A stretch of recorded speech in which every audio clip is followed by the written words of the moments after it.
The Grand Prix is the oldest surviving motor race in Australia, dating back to 1928. Since 1985, it's been part of the World Championship, and in 1996 moved from Adelaide to Melbourne. Formula One has always been a political tool, and Melbourne bargained for it after losing out on the 1996 Olympics and the 2000 Sydney Olympics. Over the past few years, Melbourne has been growing faster than Sydney, resulting in congestion and rising home prices.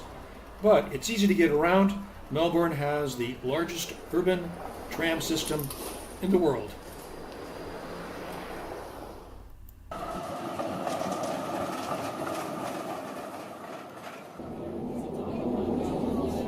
And Melbourne has a feel of Chicago, mixing Victorian with contemporary architecture and high-rises, but of course with better weather. Albert Park is green, picturesque, and atmospheric for having a good time.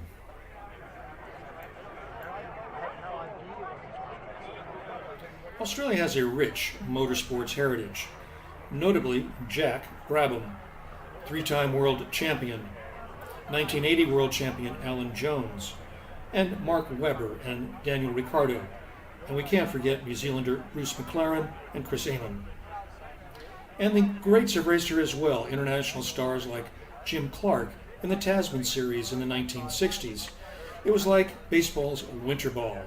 European stars left their winter to be here down under for summertime. Jack Brabham has probably had more impact on motor racing than he's been generally given credit for. He first raced for England's Cooper Cars, who innovated rear-engine race cars, and he drove at the Indy 500, ushering in the rear-engine car era. He drove a car of his manufacture to a world championship, and his Brabham team was bought by one Bernie Ecclestone in the 1970s. There was a lot of anticipation and expectation for the new season. The complexity and science of Formula One is fascinating, and the logistics and organization is mind-boggling. But Formula One remains challenged, and it gets reduced to a soap opera drama between the drivers.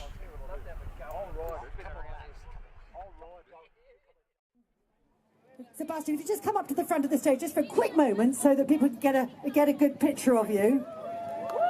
So, there's a lot of people here. It's difficult to know what the form is going to be. But yeah, in coming here, obviously excited. We don't know where we're going to be. I think we had a good winter, lots of effort going in, new cars, so plenty of new things. Let's see what we can do. Listen, I'm sure it's going to be a great season ahead. There are a lot of people been waiting for a while to see you. So let's bring you back round here, and we'll start getting the people up on stage. You can start signing autographs from them, and then we'll dive in and grab a word with Kimi when he gets here. In 2019, Kimi Räikkönen will be driving for the Sauber-managed Alfa Romeo team. And here, Australian Daniel Ricciardo has left Red Bull for Renault. While the veterans are playing musical chairs, a new generation of drivers are coming into the field. And there are changes to the cars. The front spoiler and rear wing have been streamlined and tweaked to reduce turbulence around the car to enable more passing and avoid the single car parade of the last few seasons.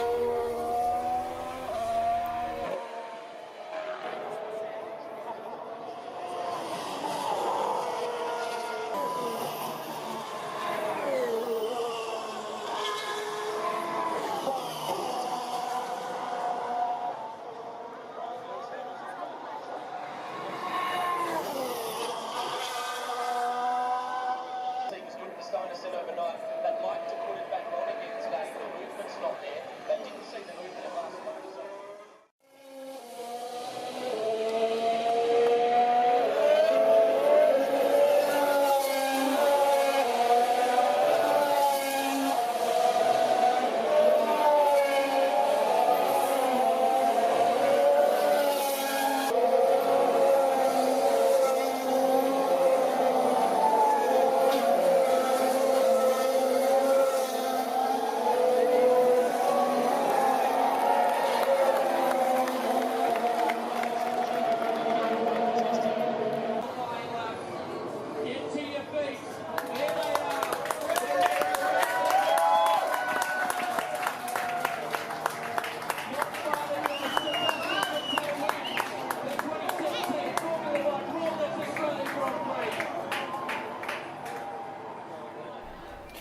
If you come to Melbourne for the Grand Prix, you really don't need a grandstand ticket.